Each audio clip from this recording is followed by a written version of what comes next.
क्या कौनन भाई, इस बार आरजेडी जीतेगा कि नहीं जीतेगा अपने परिहार क्षेत्र से? देखिए, जीतने हारने के मैटर की बात कीजिएगा तो मैं आपको सिर्फ एक बात बोलूंगा कि आरजेडी लगातार 2-3 बार से अपने क्षेत्र परिहार क्षेत्र में इलेक्शन हार रही है और उसका साफ सा रीजन यही है कि अब तक आरजेडी ने किसी भी अल्पसंख्यक मुसलमान को उन्होंने सीट नहीं दिया। बात तो करती मुसलमान की। जी। और दूसरा ये यादव को, है ना। और अभी भी जितने भी लोग हैं, मैं किसी का नाम नहीं लेना चाहता हूँ, लेकिन इतना बोलूंगा कि अगर मुसलमान और एक दमदार यादव को छोड़कर अगर परिहार क्षेत्र में किसी को भी टिकट दिया जाता है तो आरजेडी जिस किसी को भी टिकट देगी साथ में हार का माला भी पहना के ही भेजे।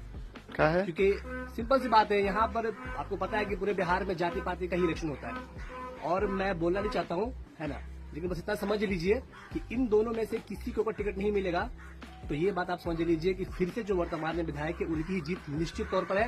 बाकी कोई कितना मेहनत करे, कुछ भी करे, उसका कुछ भी असर नहीं होने वाला है। या तो मुसलमान या तो यादव, इन दोनों में से किसी को टिकट मिलेगा तो जीत का उम्मीद लगा सकते हैं और इनमें से अगर किसी को नहीं मिलेगा तो भैया हार आपको बहुत बहुत मुबारक। आप जानते हैं किनको टिकट मिलने वाला है? नहीं, ये सब मुझे नहीं पता किसको टिकट मिलेगा, ये तो मैं नहीं कह सकता हूँ, लेकिन मैंने बस बता दिया कि जीतेगा वही जब मुसलमान और किसी यादव को टिकट दिया जाएगा आरजेडी की तरफ से अपने परिहार क्षेत्र में, तभी, वरना बहुत बहुत बहुत मुश्किल है वरना इसका। जैसे आप कह रहे हैं कि किसी मुस्लिम को मिलना चाहिए तो दूसरा समाज भी कहता होगा कि भाई हमको मिले।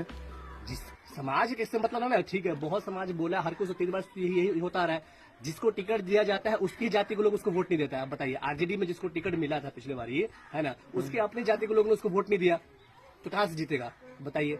बस इसलिए बोला, बहुत डीपली बात है, उतना भी मत जाइए, बस इतना फिलहाल समझ लीजिए कि इन दोनों में से किसी को नहीं टिकट मिलेगा। आरजेडी की जो हार है वो निश्चित तौर पर पक्का ही है। चलिए।